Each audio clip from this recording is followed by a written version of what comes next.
gente é uma casa? Ah, filha, essa é uma pequena e tão simples palavra, mas carrega um grande significado, viu?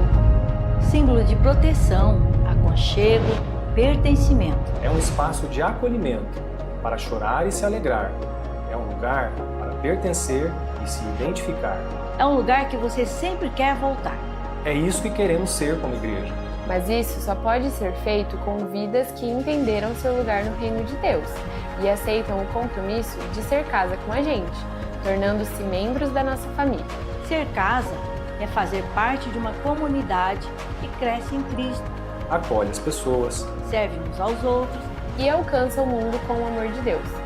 e em casa tem espaço para todos. mas tem um lugar especial para você.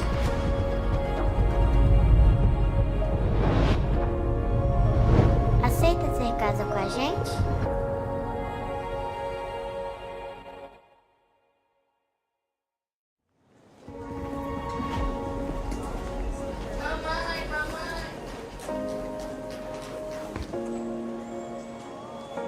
Oh, mãe, por que a gente é uma casa?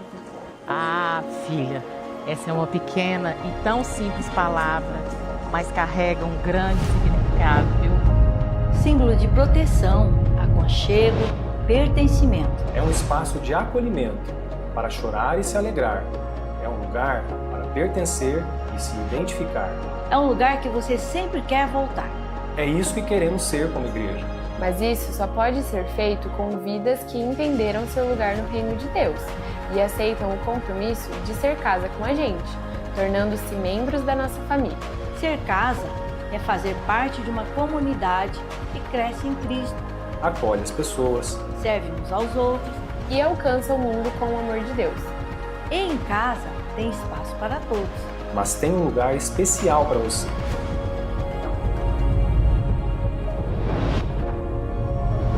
Aceita ser casa com a gente?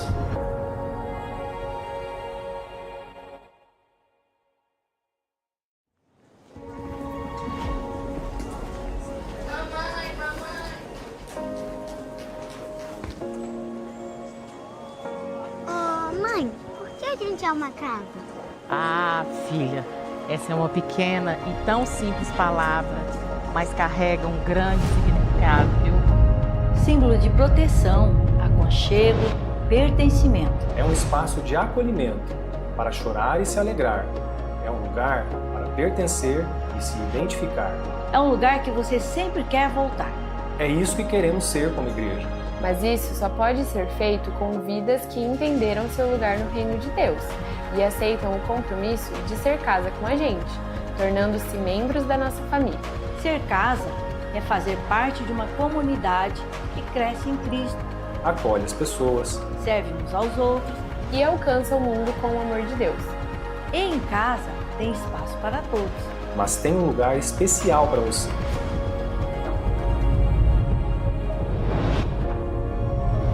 Aceita ser casa com a gente?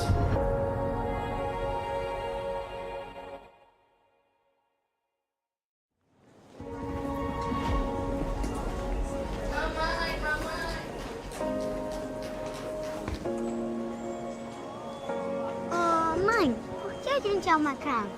Ah, filha, essa é uma pequena e tão simples palavra, mas carrega um grande significado, viu? Símbolo de proteção, aconchego, pertencimento. É um espaço de acolhimento, para chorar e se alegrar. É um lugar para pertencer e se identificar. É um lugar que você sempre quer voltar. É isso que queremos ser como igreja.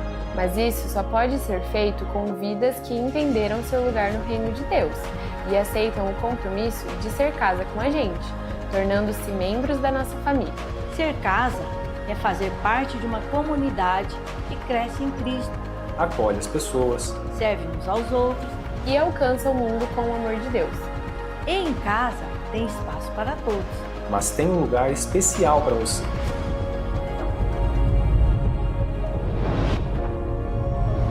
Aceita ser casa com a gente?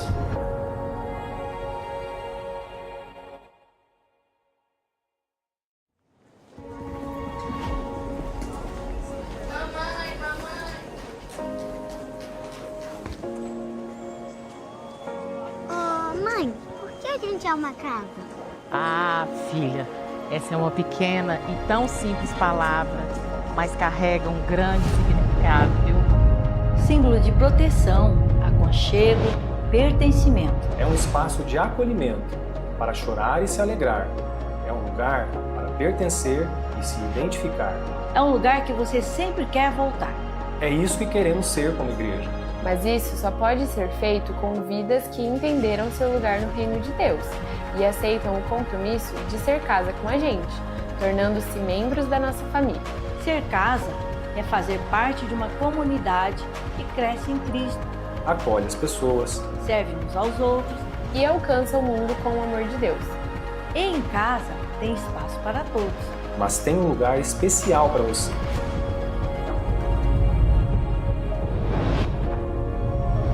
Aceita ser casa com a gente?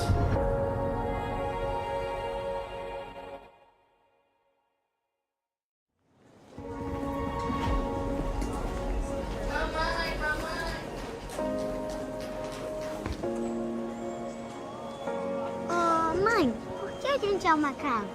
Ah, filha, essa é uma pequena e tão simples palavra, mas carrega um grande significado, viu?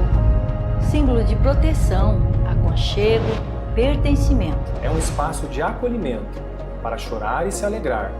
É um lugar para pertencer e se identificar. É um lugar que você sempre quer voltar. É isso que queremos ser como igreja. Mas isso só pode ser feito com vidas que entenderam seu lugar no reino de Deus e aceitam o compromisso de ser casa com a gente, tornando-se membros da nossa família. Ser casa é fazer parte de uma comunidade que cresce em Cristo, Acolhe as pessoas, serve uns aos outros E alcança o mundo com o amor de Deus. e em casa.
Boa noite, igreja, paz do Senhor. Estamos felizes nessa noite tão especial, onde celebramos o nome do Senhor Jesus e queremos agradecer a Deus pelos 62 anos de fundação da segunda IPI de Maringá.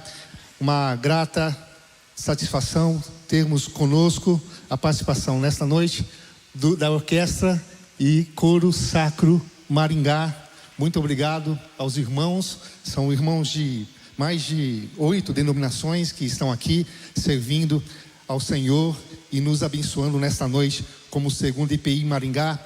Um agradecimento especial para o regente maestro Valdemar Moura Júnior, que é membro da nossa igreja e que tem aqui ensinado e abençoado a vida desses irmãos através desse ministério tão poderoso.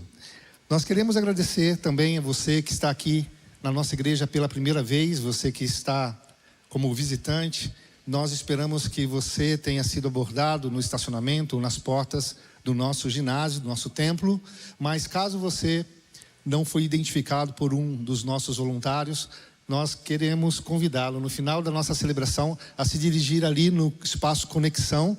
E ali nós queremos saber o seu nome, te dar um abraço e te dar um presente, tá certo? É muito importante para a gente entender, conhecê-lo e ter esse tempo especial de conexão com você, tá certo?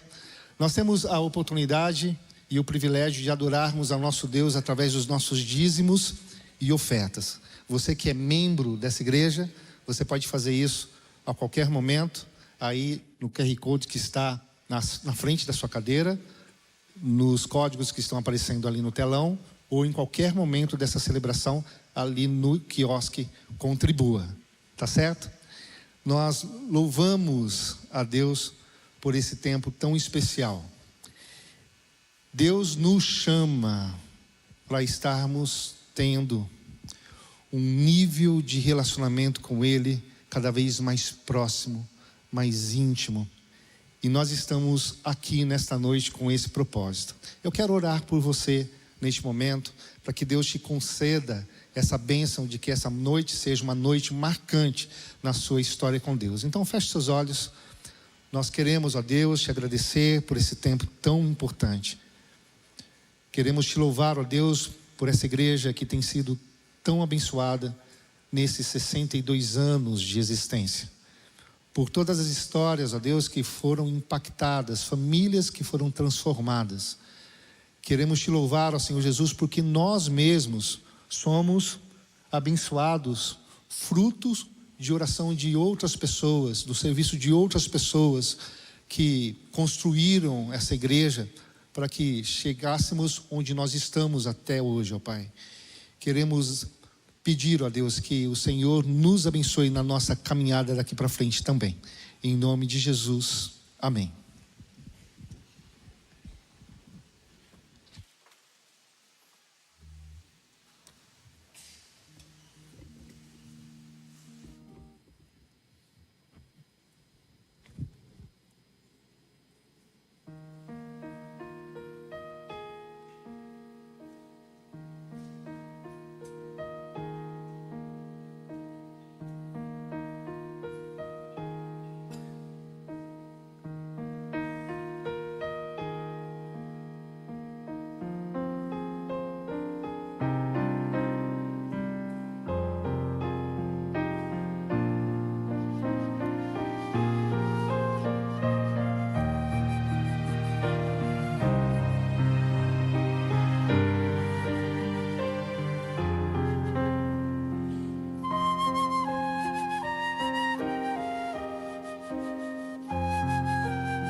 Convido mais uma vez a igreja a se colocar em pé. Nós vamos continuar adorando o Senhor, glorificando o nome daquele que é digno de toda honra, de toda glória e de todo louvor. Glória a Deus.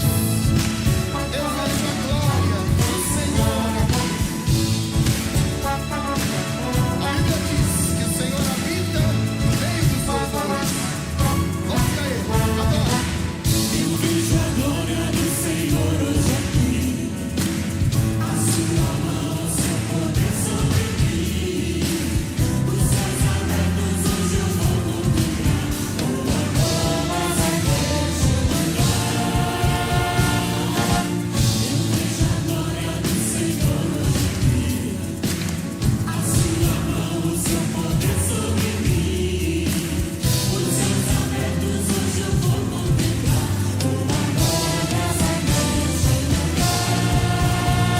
Eu quero ver agora o seu poder, a sua glória inundando meu ser. Vou levantar as mãos e vou receber, vou louvar o seu nome, porque eu sinto o Senhor me tocar. Eu quero ver agora o seu poder, a sua glória inundando meu ser. Vou levantar as mãos e vou receber, vou louvar o seu nome, porque eu sinto o Senhor me tocar.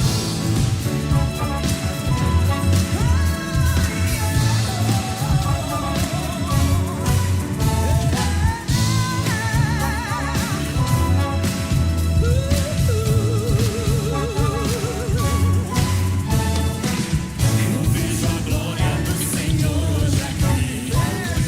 A sua mão, o seu poder sobre mim. Os céus abertos hoje eu vou contemplar. O amor nasce neste lugar. Eu vejo a glória do Senhor hoje aqui. A sua mão, o seu poder sobre mim.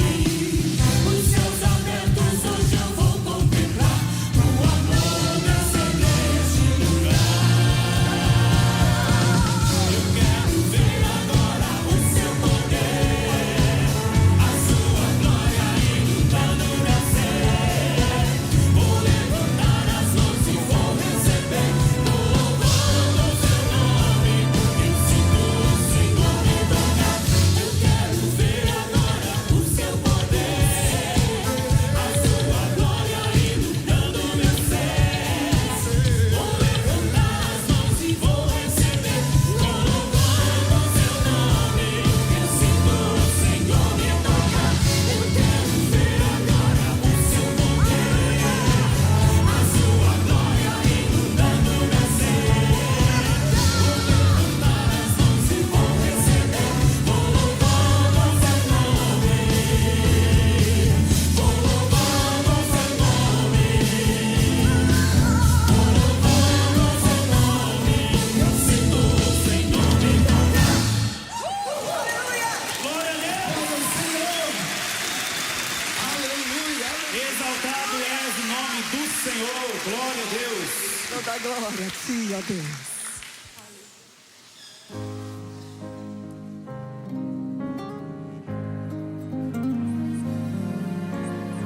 Declare o seu amor. O Senhor, Ele é bom, Ele é fiel. Te amo, Deus. Tua graça nunca falha. Todos os dias eu estou em tuas mãos.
Olá, esse é o Fique por Dentro, o quadro que te atualiza sobre o que vai acontecer e o que já aconteceu na nossa casa. O Revolution Camp, nosso acampamento de adolescentes, começa nesta sexta-feira, dia 1. Ainda dá tempo de participar, mas são as últimas vagas. Então, você precisa fazer isso ainda hoje.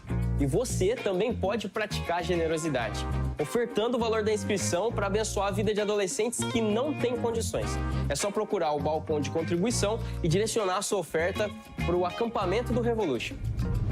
Se você deseja aprender uma visão bíblica e prática de organização financeira, participe do Seminário de Finanças. Serão 2 dias seguidos, dia 8 e 9 de maio. No dia 8, das 19 às 22 horas e no dia 9, das 15 às 20 horas, no auditório do Colégio Objetivo. A inscrição é gratuita, então não perca essa oportunidade de alinhar as suas finanças com os princípios da Palavra de Deus.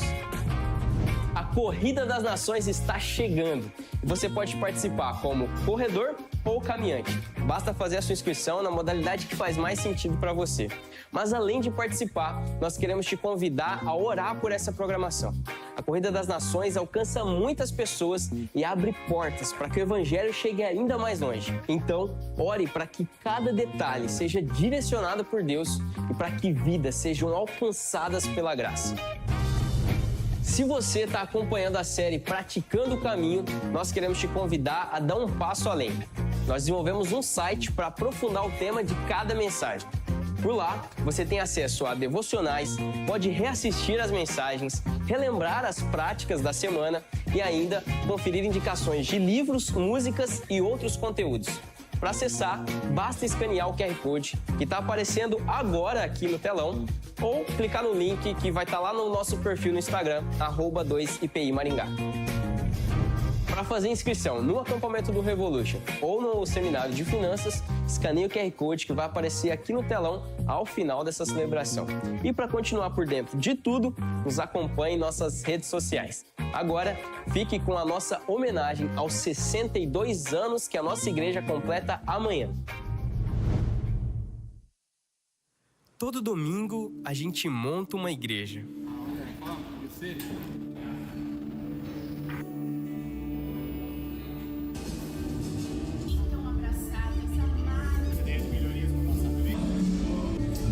Mas a verdade é, igreja nunca foi sobre paredes. É sobre pessoas, sobre encontros, sobre transformação.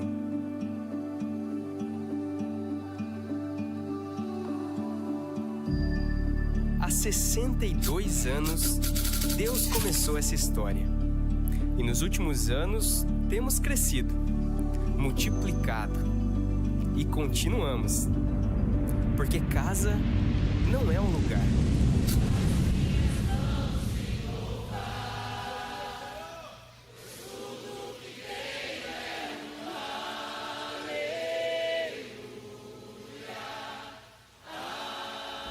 Aqui é uma igreja muito legal.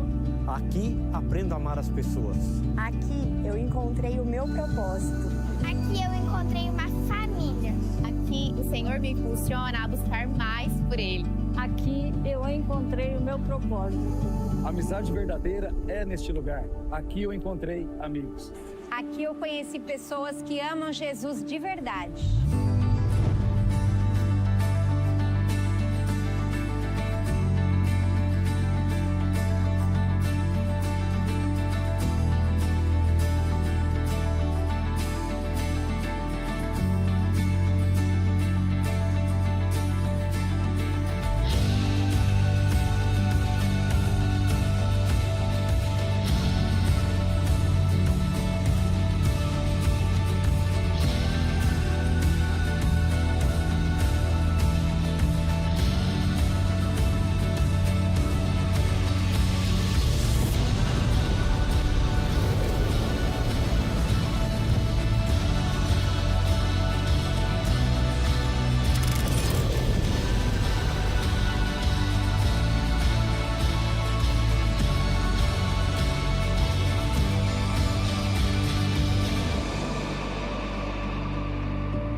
Graça e paz em nome de Jesus a você que veio essa noite especial, onde nós estamos celebrando aqui também o aniversário da nossa comunidade. Você que se conectou agora na TV Unicesumar ou nas redes sociais da nossa comunidade, ficamos felizes em receber também. E nós estamos com uma série de mensagens Praticando o Caminho, que tem por propósito trazer para nós um esclarecimento do lugar que nós estamos, a partir de princípios bíblicos e de um modelo de resposta a partir do jeito de Jesus de ser, já que somos seus discípulos. E por falar em contexto, vamos olhar para o contexto que nós vivemos hoje, que somos expostos continuamente. E justamente é a sociedade da exposição. Em nenhum outro momento da história humana nós tivemos a oportunidade de sermos tão visíveis e tão percebidos como nos dias de hoje. A gente saiu de fato do anonimato. A gente saiu desse lugar sombrio e escuro de não sermos percebidos e assumimos posições cada vez mais perceptíveis na sociedade. Aquela máxima, quem não é visto não é lembrado, nunca foi tão verdadeira e tão possível como nos nossos dias. Mas também nunca foi tão opressor e tão cruel, porque existe um freio constante de alimentar aqueles peixinhos coloridos nadando dentro de um aquário, sendo observados por olhos curiosos, interessados, mas sem nos darmos conta que muitas vezes o peixe palhaço lá dentro somos nós. Porque a vida se transformou acrílica demais, transparente demais. Nós perdemos a sobriedade e a sensatez entre o público e o privado. E a nossa vida se tornou uma grande exposição de uma vida, de uma história, que muitas vezes beira a insensatez e uma exposição pornográfica. Calma.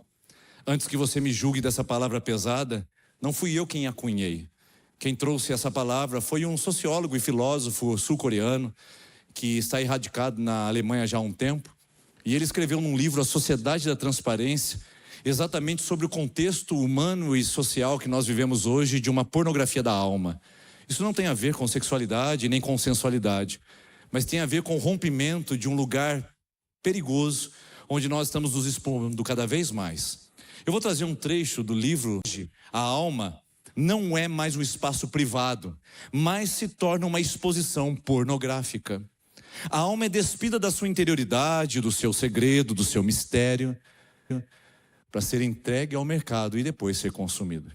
Sim, nós fomos para as prateleiras e nos tornamos um objeto a ser consumido. Mas aqui precisa ter uma meia-culpa. Só tem o objeto porque existe o objetificador. Só tem uma pornografia da alma porque existe o consumidor que consome essa imagem. Ou seja, nessa troca e nessa ciranda estamos todos nós. E a pornografia da alma nada mais é do que o rompimento entre o público e o privado, tornando o nosso espaço um ambiente onde nós não temos mais os critérios para nos expor. E tudo se tornou translúcido, transparente, tudo se tornou acrílico numa vida onde a gente apresenta uma imagem. A história da vida humana agora é uma semiótica constante, onde o mundo nos vê, nos interpreta, nos percebe, e nós, em busca dos likes, das estrelas, nos tornamos as estrelas no palco. Essa é a realidade que nós vivemos. Em nenhum outro momento da história nós tivemos uma oportunidade tal como essa. Agora, isso é interessante, de perguntar, mas qual é o tipo de imagem que nós estamos projetando ao mundo? Se o mundo é um palco, se nós estamos estrelando a história de nós mesmos, estamos tendo voz e posição para nos expormos à realidade, qual é a imagem que nós estamos transmitindo? E a versículo 7, quão admiráveis, quão formosos são os pés daqueles que... Versículo 7, quão admiráveis, quão formosos são os pés daqueles que anunciam o evangelho sobre os montes. Sim, a palavra sobre os montes referencia um lugar de visibilidade, onde o eco da voz era melhor amplificado. E nesse cenário, nesse contexto, o profeta diz, quando alguém está em exposição, quando alguém está sobre os montes, quão lindos são os pés dessas pessoas quando elas anunciam as boas novas de salvação. Nós somos essas pessoas que estamos sobre os montes. Nunca na história da humanidade, nós cristãos tivemos a oportunidade de ter lugar de fala, de ter posição de influência, de termos respeito e autoridade para nos expormos ao mundo. Mas ao mesmo tempo é contraditório, porque a pergunta é, se nós temos a condição de anunciar as boas novas e notícias são o evangelho, qual é o evangelho que a gente está pregando a esse mundo? Se nós estamos nesse lugar de vitrine, qual é o evangelho que eu estou apresentando ao mundo? Porque sim, a questão principal não é se você prega o evangelho. Todos nós estamos pregando um evangelho. Todos nós estamos anunciando alguma coisa, com a nossa vida, com a nossa história, com os nossos posicionamentos, com as nossas postagens, com o nosso comportamento. Todos nós estamos pregando um evangelho. A pergunta é: qual evangelho você está pregando? E se você observar nas Escrituras, só existem 2 tipos de evangelho. E vamos fazer um mergulho agora na história bíblica. Nos tempos de Jesus, onde a palavra evangelho aparece, esse termo não é originário do meio cristão, sabia disso? Não foi Jesus quem usou pela primeira vez, e não foram os discípulos que cunharam esse termo para trazer uma caracterização sobre as boas novas de Roma e dizendo que o sistema estava cada vez mais fortalecido. Jesus usa esse termo, pega do cenário político romano e apresenta aos discípulos dizendo: vocês propagarão e proclamarão o meu evangelho, que não é máquina de dominação, de exploração e de violência, mas é um rio que flui pela graça, pela bondade de Deus, que alcança misericordiosamente os pecadores perdidos. Quando Jesus usa esse termo para trazer a palavra evangelho, ele está fazendo aqui a dicotomia tão presente 2000 anos depois, para você e para mim que estamos aqui nesse lugar. Ou estamos pregando o evangelho de Roma, ou estamos pregando o evangelho de Cristo, ponto final, e não tem mais discussão. Não tem terceira via, não tem caminho de neutralidade. Ou a nossa vida espelha Roma, ou a nossa vida espelha Cristo. Ou nós estamos expondo ao mundo uma cultura e uma condição onde as pessoas veem mais da violência, da dominação, do poderio e da opressão romana, ou elas veem mais dos atributos, da reputação e do caráter de Cristo. E esse é o desafio para a igreja, saber qual evangelho nós estamos pregando, porque todos nós estamos pregando algum deles, ou um desses 2. Agora, Paulo, um apóstolo preocupado com a igreja, ele vai dizer que os discípulos de Jesus devem pregar o evangelho de Jesus, e não outro evangelho. Em Gálatas, Paulo diz assim: Gálatas insensatos, incoerentes, quem foi que seduziu vocês para pregarem um outro evangelho que não foi o que eu deixei a vocês? Ou seja, em todo tempo nós estaremos nesta queda de braço entre um e outro evangelho. Agora eu tenho uma pergunta que pode gerar desconforto para você, porque gerou para mim. Se os discípulos de Cristo devem pregar o evangelho de Cristo e não de Roma, se eles devem atender o padrão de Cristo e não os ditames das liturgias seculares, como a gente já falou anteriormente nesse lugar, a minha grande crise é: e se os discípulos de Cristo estão pregando o evangelho de Roma? E se nós nos enfileiramos na igreja domingo após domingo, participamos de uma denominação, nos consideramos presbiterianos e temos uma confissão de fé, mas que ainda assim na nossa prática e na nossa vida religiosa a gente continua sendo adequado e confortado pelo evangelho de Roma? O desafio para nós é saber que o evangelho de Jesus é pregado por discípulos de Jesus, e o evangelho de Roma é pregado por discípulos de Roma. Discípulo de quem você é? Você está expressando através das suas redes sociais, dos seus comportamentos, do seu sistema de valores, dos lugares que você frequenta, das mesas que você participa, da cultura que você professa. Você é mais adepto ao evangelho de Roma ou ao evangelho de Jesus? Mas para bloquear o evangelho de Roma que estava surgindo nessa igreja, Paulo escreve aos Romanos, a epístola aos Romanos, no capítulo 2, versículo 17, para proteger o coração dessa igreja da seguinte maneira: Você que frequenta a igreja, você que dá o seu dízimo, você que se enfileira nos domingos após domingos nas comunidades evangélicas, você que se diz judeu, religioso, e se apoia na lei de Deus e se orgulha do seu relacionamento especial com Ele, conhece a vontade de Deus, sabe o que é certo porque foi instruído em sua lei, está convencido de que é guia para os cegos e luz para os que estão perdidos na escuridão, considera capaz de instruir os ignorantes e ensinar os caminhos de Deus às crianças. Você está certo de que a lei de Deus lhe dá pleno conhecimento e verdade. Você, que está dentro da igreja, mas que está tomado pelo evangelho de Roma. Pois bem, se você diz que é assim, se você ensina outros, por que não ensina a si mesmo? Se você diz aos outros que não roubem, por que você mesmo é um ladrão? afirma que é errado cometer adultério, mas você é um adúltero. Condena a idolatria, mas saqueia e rouba os templos. Você que tanto se orgulha de conhecer a lei, mas que desonra a Deus desobedecendo a lei. Não é de admirar, não é de surpreender de que as escrituras falem sobre você. Os gentios blasfemam o nome de Deus por causa de vocês. Aqui o apóstolo Paulo vai apresentar a razão, a raiz do desafio desta igreja se posicionar contra uma enxurrada de exposição de um evangelho que não tocava a vida humana e que não representava Jesus no mundo. Quando Paulo vai usar esse recurso, ele usa 3 elementos que eu gostaria de separar para você didaticamente aqui nesse lugar. O primeiro elemento, Paulo usa a palavra nome de Deus. Eu sei que talvez para você a palavra nome é apenas um indicador social. Para você, nome é apenas uma direção ou um indicativo de identidade. Mas no mundo oriental, nome era muito mais do que isso. Nome representava na vida da pessoa a sua essência, sua identidade e o seu caráter. Mas havia um lugar ainda muito mais altaneiro, um lugar muito mais produtivo sobre esse termo nome, que é o mundo do Antigo Testamento. Nome, para um hebreu, significava caráter, essência e também credibilidade, mas sobretudo chamava-se reputação. A reputação estava associada principalmente ao nome de Deus.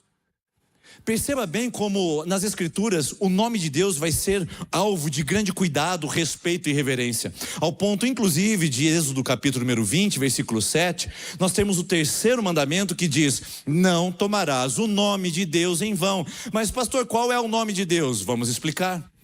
Em Êxodo capítulo número 3, Moisés é chamado para ser libertador do Egito, e Moisés faz a pergunta que não quer calar: Deus, quem é você? E quem eu apresento o Senhor como tal na frente de Faraó?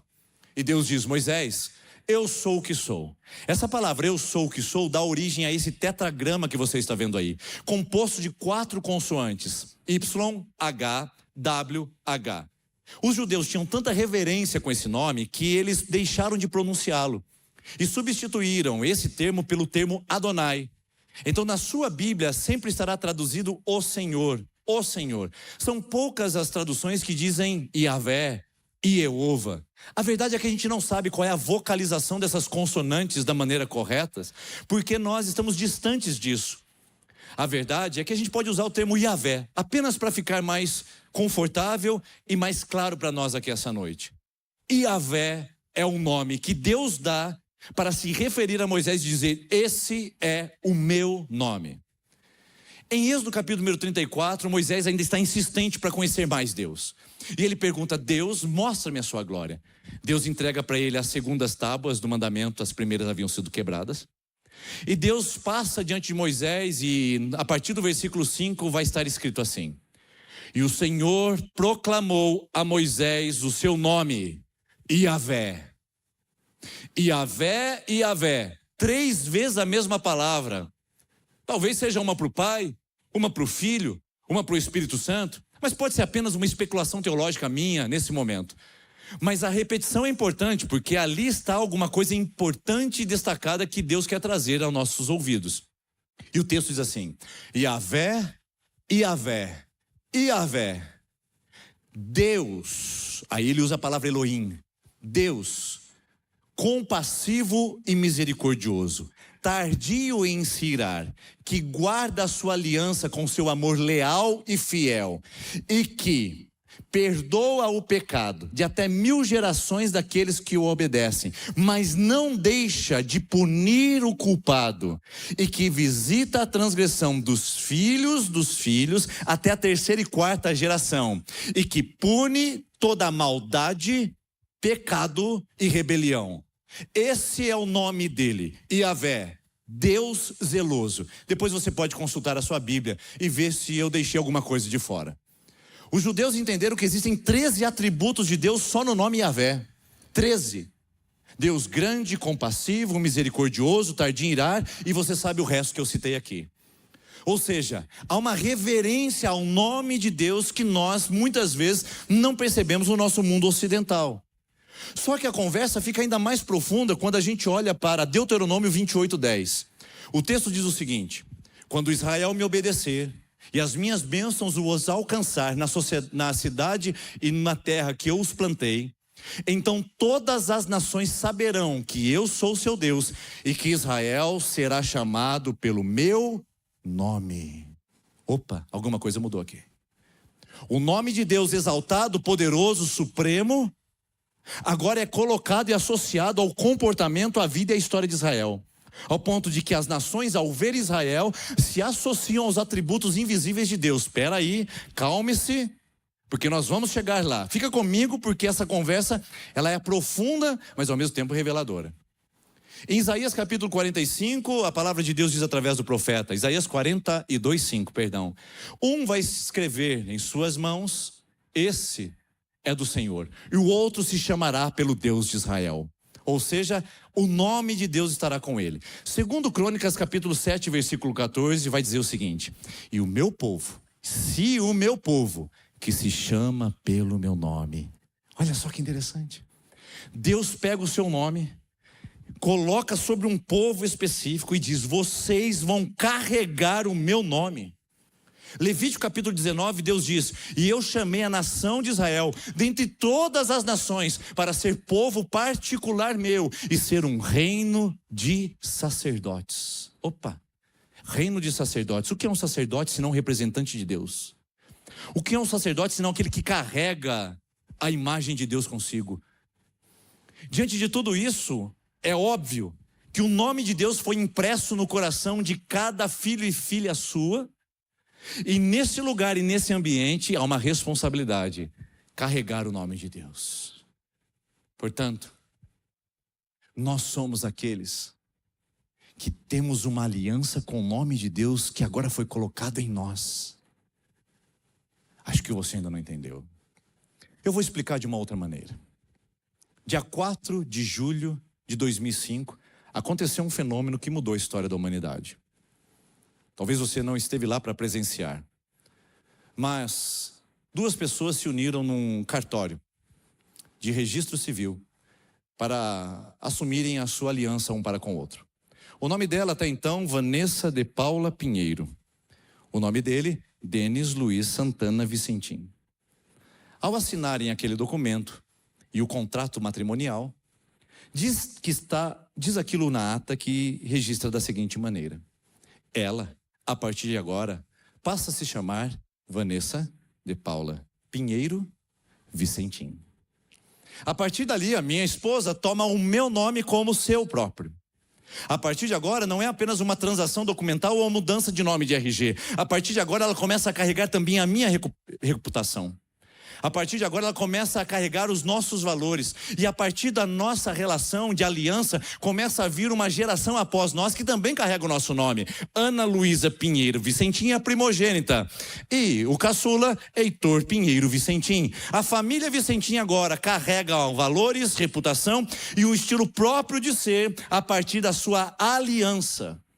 Quando Deus diz: e o meu povo será chamado pelo meu nome, Ele está nada mais, nada menos do que imprimindo uma aliança, uma linguagem de casamento matrimonial com o seu povo, uma linguagem zelosa que diz: você agora é a minha esposa, a igreja de Jesus é a esposa dele, e agora você assimila o meu nome e manifesta a minha reputação, os meus atributos e se torna a minha imagem na terra.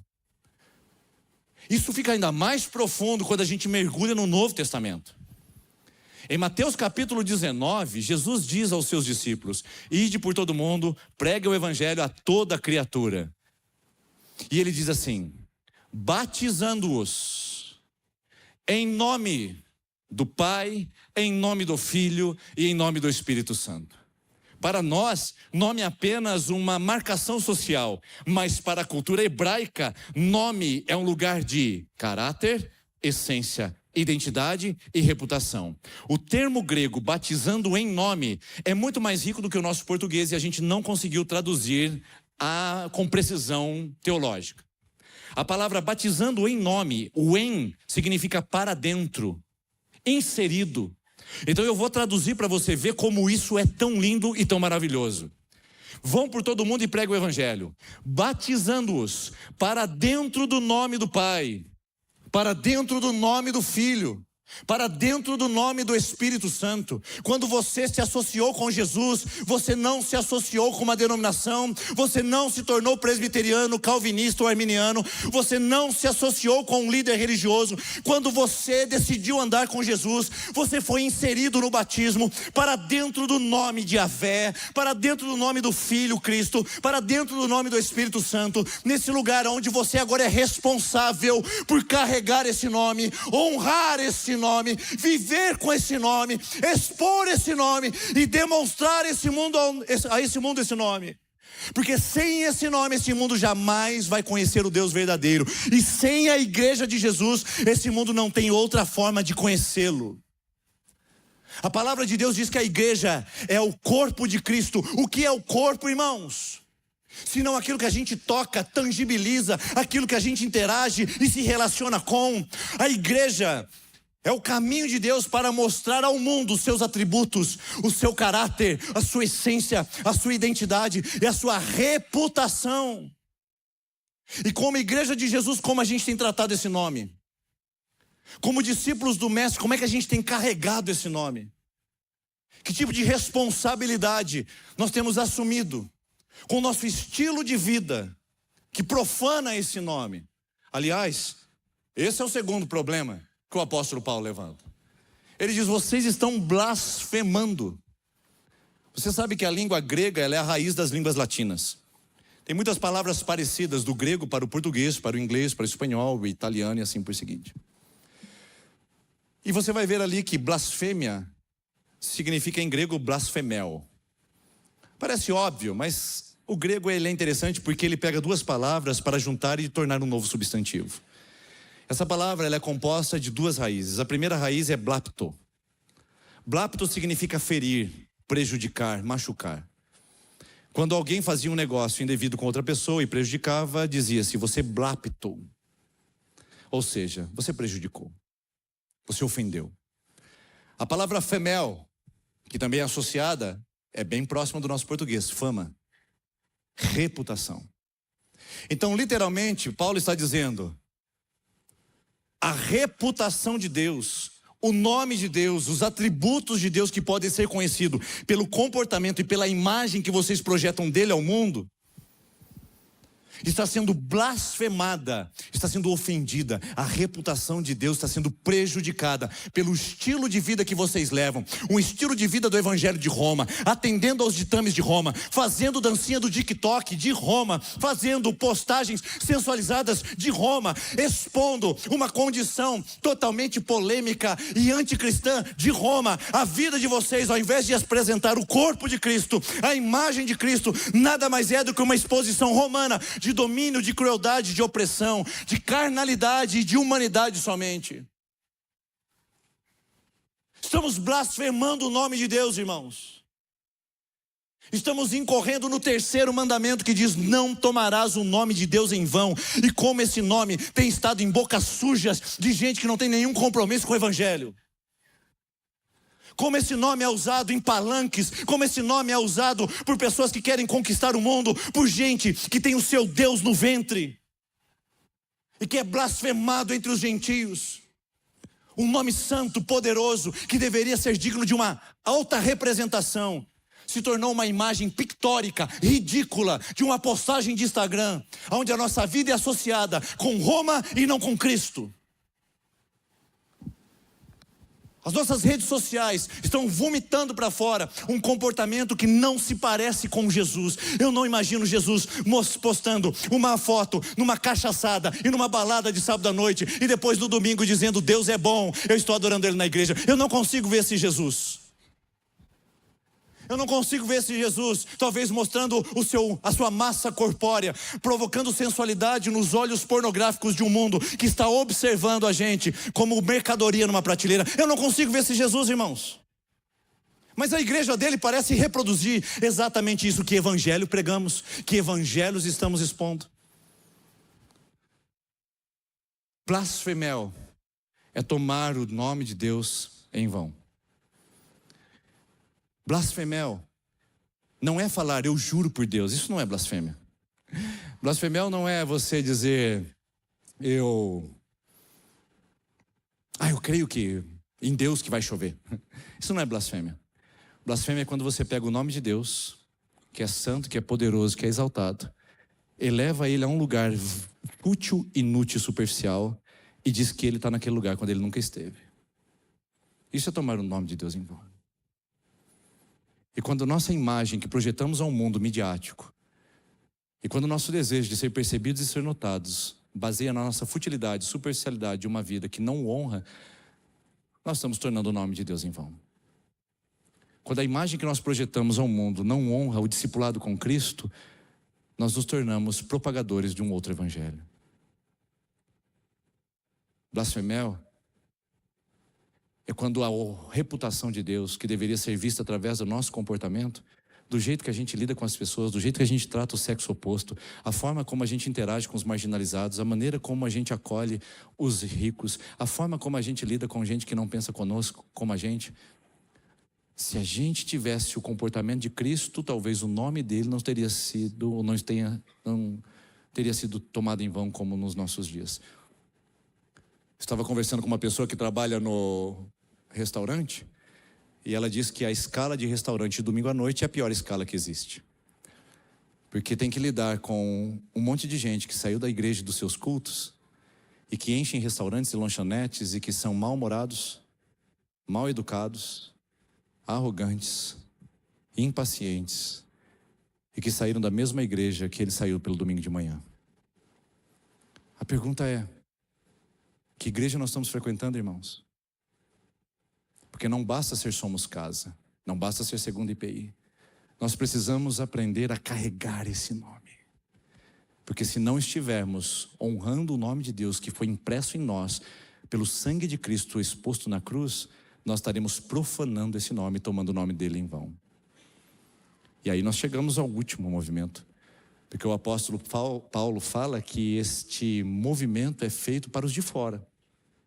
Quem blasfema a Deus não é quem está aqui dentro. Não é quem curte a música e o pregador.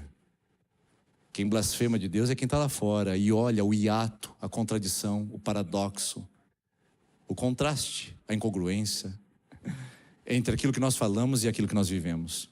São os de fora que não respeitam mais a mensagem do evangelho que nós pregamos, porque a nossa imagem apresentou um Deus distorcido, deformado, que eles não querem. Nós estamos a ponto de perder a próxima geração. A próxima geração não quer ir para a igreja. A próxima geração desconfia da confiabilidade dos crentes.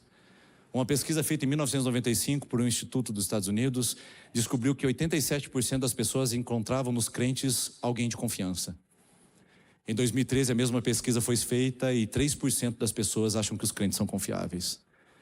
A nossa reputação, não, esqueça isso.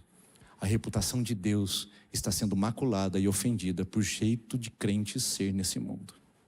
Porque ele espelha o evangelho de Roma, mesmo estando dentro de uma igreja.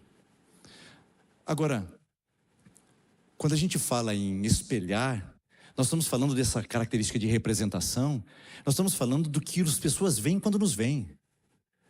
Que imagem elas criam de Deus quando elas nos veem? A igreja, corpo de Cristo, que corpo que elas veem? Qual é a projeção que elas fazem quando elas criam no seu imaginário? O que elas pensam sobre Deus quando elas nos veem? O Instituto Barna é um instituto de pesquisa nos Estados Unidos e ele faz pesquisas no ambiente cristão para nos dar dados e estatísticas para conferirmos a saúde emocional e espiritual das comunidades. E no livro Descrentes, que foi traduzido originalmente por Unchristians, eles trazem estatísticas interessantíssimas.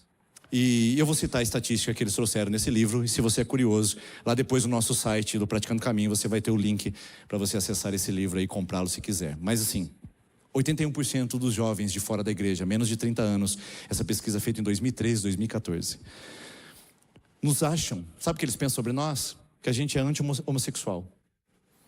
Que a nossa palavra é apenas de hostilidade e grosseria com um determinado grupo segmentado da sociedade. É isso que nós somos. Por que será, hein? 87% nos acham preconceituosos de todos os tipos. Talvez seja em virtude dos nossos muito não pode. Ou seja, talvez do nosso jeito muito agressivo de dizer que nós temos sempre razão. 85% nos acham hipócritas. Nós estamos falando de gente lá fora. Não, você não precisa ir na UEL, na UEM, em setores públicos ideologizados. Basta conversar com seu cunhado no domingo à tarde, no almoço. E você vai descobrir que talvez ele faça parte desta fatia de 85% de pessoas que acham que os crentes não vivem aquilo que eles pregam. E que há uma grande incoerência entre o Jesus que eles pregam e a vida que eles levam. E além disso, outros assuntos foram levantados, percepções negativas como antiquado, muito envolvidos em política, imagina, fora de contato com a realidade, insensíveis aos outros, chatos, intolerantes a outras religiões e confusos. É isso que eles veem quando nos veem. Irmãos, eu não vejo esse Jesus aqui não. Eu não consigo ver esse Jesus nesse ambiente. Então qual é a imagem que eles estão consumindo? Qual é a projeção que eles estão comprando? Qual é o pensamento que eles estão criando a respeito de Deus? A reputação desse Deus que é amoroso, gracioso, tardio em se irar, de amor leal e fiel, compassivo e que pune o pecado, a rebelião e a maldade e não deixa o culpado inocente. Esse caráter, essa reputação não está sendo visto no nosso comportamento. Tem alguma coisa acontecendo aí. O apóstolo Paulo fala em 2 Coríntios capítulo 3, versículo 2, Coríntios, vocês são as nossas cartas, escritas em nosso coração, e são cartas para ser lida por todos os homens, ou seja, vocês testemunham do que Deus está fazendo em nós, através da vida de vocês. Nós somos cartas, irmãos. Nós somos a representação de Deus nesse mundo. Se você gosta dessa mensagem ou não, eu não posso te poupar da verdade. Algumas pessoas acham que os representantes de Deus são aqueles que ocupam púlpitos, são aqueles que cantam em coral, ou são aqueles que exercem ministério. Representantes de Deus no mundo são todos aqueles que foram batizados para dentro do nome e que carregam o nome. Quer você queira, quer não, quer goste, quer não, você é um sacerdote. A palavra de Deus diz em 1 de Pedro capítulo 2, versículo 9, vocês são geração eleita, sacerdócio real. Lembra de Levítico 19? Vocês são um povo exclusivo e um sacerdócio real. O que um sacerdote faz? Representa Deus na sociedade, no mundo que ele vive. É a expressão dos atributos e da reputação de Deus na nossa vida. E a pergunta que eu quero fazer é essa. Nós estamos carregando o nome de Deus com honra e reverência? Ou nós estamos profanando esse nome, irmãos, com o estilo de vida que mais se associa a Roma do que é o Evangelho de Cristo? Porque é aqui que nós nos encontramos num grande desafio. Nós precisamos resistir a essa enxurrada, irmãos. Não dá para a gente ser peixinho palhaço no aquário de um mundo que só quer derramar algum farelo para a gente se sentir um pouquinho mais abastecido naquele dia importante. Eu não quero ser esse peixinho consumido por olhos curiosos que querem saber da minha vida privada, mas não querem conhecer o Cristo que eu vivo. O nosso chamado é para que a gente possa olhar para a exposição que nós temos e sermos sensatos e sábios para usar essa exposição para o Evangelho de Cristo. E aqui eu volto onde a gente começou. Nós estamos em Isaías 52, quão formosos são os pés dos que estão nos montes, nos altos lugares. Nós temos lugar de fala, nós temos posição de influência, nós temos alguma coisa a ser ouvida nesse mundo. A pergunta é, se nós estamos mais expostos do que nunca, mais visíveis do que nunca, estamos mais percebidos do que nunca como crentes e como igreja de Jesus, por que as pessoas querem menos Jesus do que antes? Tem alguma coisa errada, irmãos? Tem alguma coisa que está comprometendo a reputação de Deus no nosso meio. Porque se nós temos mais exposição, mais visibilidade, era para as pessoas quererem mais aquilo que nós vivemos da reputação de Deus. Mas sabe o que acontece? Elas querem menos. Tem alguma coisa que está contraditória. E talvez seja a prática do nosso testemunho. O que é testemunho se não propagar quem Deus é e a sua reputação, o seu atributo, o seu caráter, sua identidade, sua essência através da nossa vida? Lembre-se, você carrega o nome de Deus, ou com honra, ou profanando. Mas se você foi batizado para dentro do nome, mas eu batizei, não estava muito consciente. Bem-vindo àqueles que carregam o nome. Você só tem duas escolhas. Ou você vai honrá-lo e exaltá-lo, ou você vai usá-lo para justificar a maldade, a iniquidade e o pecado. Todos nós, irmãos, e não só o pastor que vos prega, todos nós somos um reino de sacerdotes para manifestar o caráter de Deus no mundo. É assim que eles vão construir a imagem, a visão, a percepção e o pensamento de Deus sobre o mundo. Eu não consigo ver um outro modelo para a igreja seguir e viver que não seja o modelo de Jesus. Nós não seguimos nenhum outro modelo, irmãos. Só temos um modelo para imitar. A prova do tempo e a prova de questionamentos, que é o modelo de Jesus. O Tomé, incrédulo e duvidoso, chega para Jesus em João capítulo 14 e diz: Jesus, mostra-nos o Pai, isso basta. Eu só quero ver o Pai. Jesus fala: Tomé, meu filho, eu estou há tanto tempo com vocês e vocês não perceberam? Quem vê a mim, vê o Pai, Tomé. E os discípulos que seguem o Mestre fazem o mesmo. Quem vê a mim, vê o Pai.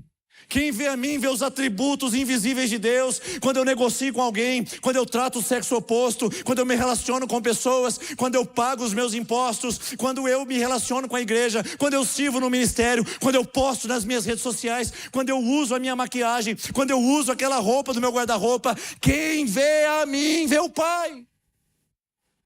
Eu carrego esse nome, diz Jesus para os seus discípulos, e a minha igreja também o carregará. E quem vê a igreja, vê o Pai. Irmãos, eu não quero ser uma igreja famosa na cidade. Eu não quero ser uma igreja exposta na cidade. Eu quero ser um discípulo que com outros discípulos, que tem um único modelo para a sua vida, o modelo de Jesus, e de expor o Evangelho.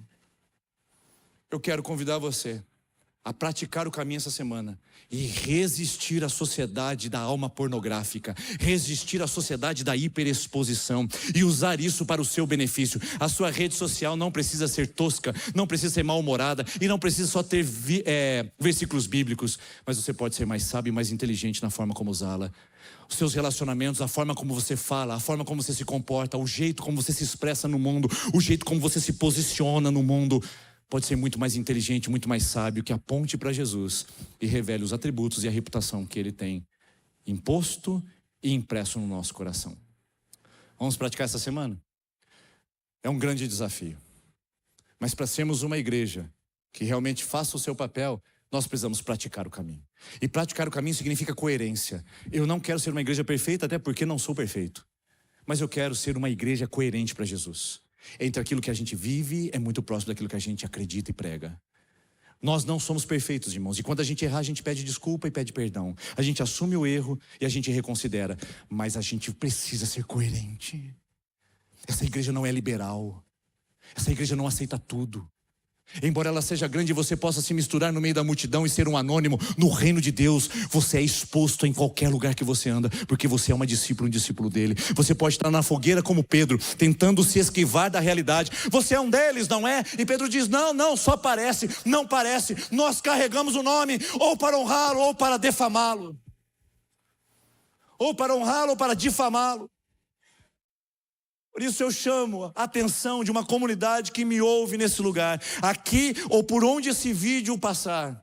Está na hora do mundo evangélico saber que nós não somos adeptos ao cristianismo. Nós somos discípulos de Jesus. Discípulos de Jesus que imitam quem é o Mestre e apresentam no seu comportamento os atributos e a reputação de quem é o Mestre. Praticar o caminho. No nosso site você vai ter um guia de meditação para cada dia da semana, para você refletir mais sobre isso. No nosso site você vai ter uma autoavaliação para você fazer em formato de quiz, para você refletir como é o poder do seu testemunho numa sociedade hiperexposta. Mas você também vai ter, e pode começar hoje, fazer um detox da sua rede social. Que tal passar lá hoje e apagar tudo aquilo que não glorifica e não carrega a reputação de Deus? Se você é viciado nisso e não consegue se conter, que tal apagá-la definitivamente? O mundo vai continuar sendo o mundo e você vai continuar sendo você sem ela. Que tal você reconsiderar suas postagens a partir de agora e ser alguém mais coerente com aquilo que você fala como discípulo de Jesus e aquilo que você proclama pelo mundo? Segundo, ore pelos seus vizinhos e faça uma caminhada de oração. Você que mora num condomínio, você que mora num bairro, faça uma caminhada de oração pelos vizinhos. Você que mora em prédio, condomínio vertical, vai do subsolo até a cobertura, aperta lá e vai orando por cada nível. Vai abençoando todos os seus vizinhos de prédio. Vai dizendo: Senhor, eles vão te conhecer, Senhor, eles vão te ver, Senhor, eles serão abençoados, Senhor, eles vão conhecer a tua palavra. Porque 1 Coríntios capítulo 4 diz que o Deus desse século cegou o nosso entendimento para que não resplandeça a luz de Cristo pelo seu evangelho. E quem reflete a luz de Cristo, você já sabe. Vocês são o sal da terra e a luz do mundo. Por isso, testemunhe. Ore para que os seus vizinhos sejam alcançados pela luz de Cristo. E terceiro, peça para Deus oportunidades de você testemunhar. E o que é testemunhar, irmãos? É contar a história de Deus na sua história. Todos nós temos uma história de Deus na nossa história. Você não precisa ser teólogo, você não precisa saber de versículos de cor. Basta apenas você aproveitar cada oportunidade na fila do supermercado, no seu jogo de beach tênis, no seu esporte favorito, na academia que você frequenta, nas mesas que você senta, e aproveitar aquela oportunidade de dizer: deixa eu contar a história de Deus na minha vida. Isso é testemunhar. E uma igreja testemunhadora é uma carta para o mundo, que não impede as pessoas de verem Deus, não deformam a sua imagem, mas que o referenciam e o representam de uma maneira maravilhosa e graciosa. Nós vamos ouvir essa canção sentados como estamos, e eu convido você a fazer uma reflexão profunda do seu coração como testemunha do nome que é sobre todo nome.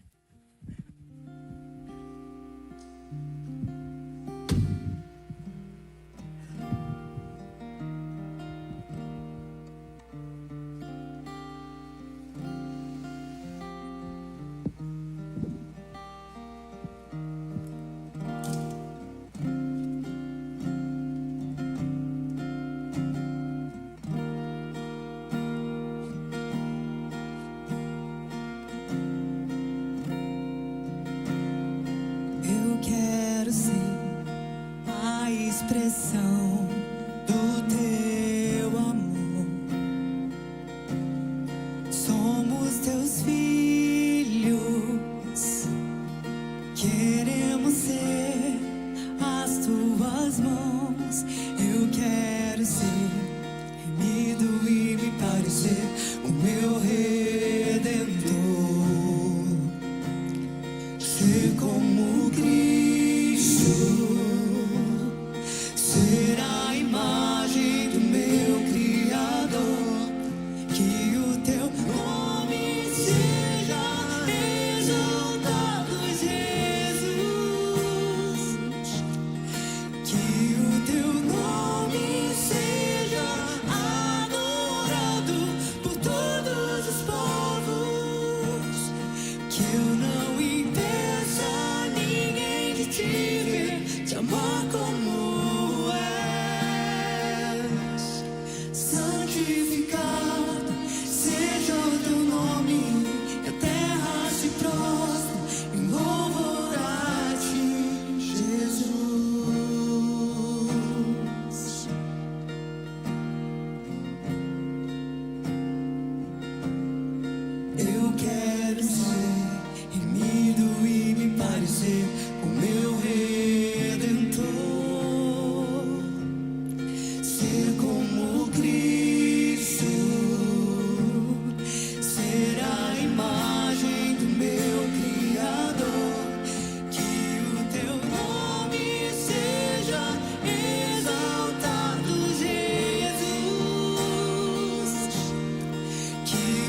convidar você a se colocar em pé no seu lugar, por gentileza. Pai nosso que estás no céu, santificado, santificado seja o teu nome, Yahvé, Cristo, o Filho do Deus vivo. Senhor, que a nossa vida santifique o teu nome, dignifique o teu nome, eleve e exalte a tua reputação e teus atributos. Senhor, que a gente não impeça ninguém de te ver. E Deus, livra-nos de sermos uma imagem deformada de quem tu és. Que nós possamos sair desse lugar carregando o nome, com consciência, com entendimento, que quando somos pais, carregamos o nome. Quando fazemos negócios, carregamos o nome. Quando encontramos amigos, carregamos o nome. Quando ficamos sozinhos, carregamos o nome. Em público, diante de muitas pessoas, ou no particular, diante da nossa tela do computador, nós estamos diante do nome que carregamos. Senhor, que nós possamos carregar com sabedoria, reverência e respeito.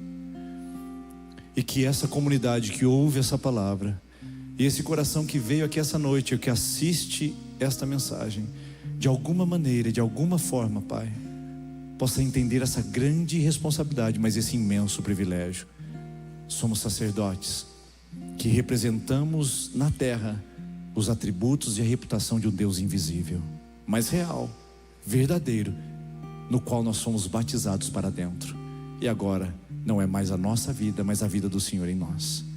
Senhor, abençoa essa igreja, que sejamos um luzeiro e um testemunho do Senhor para esse mundo, para Maringá e para a região, e que as pessoas que escutam essa palavra possam ser responsáveis por carregar esse nome, para que a próxima geração não olhe para aqui, para cá, para aqui dentro e diga: Deus me livre de participar dessa igreja, Deus me livre de namorar aquele jovem dessa igreja, Deus me livre de ter amigos daquela igreja.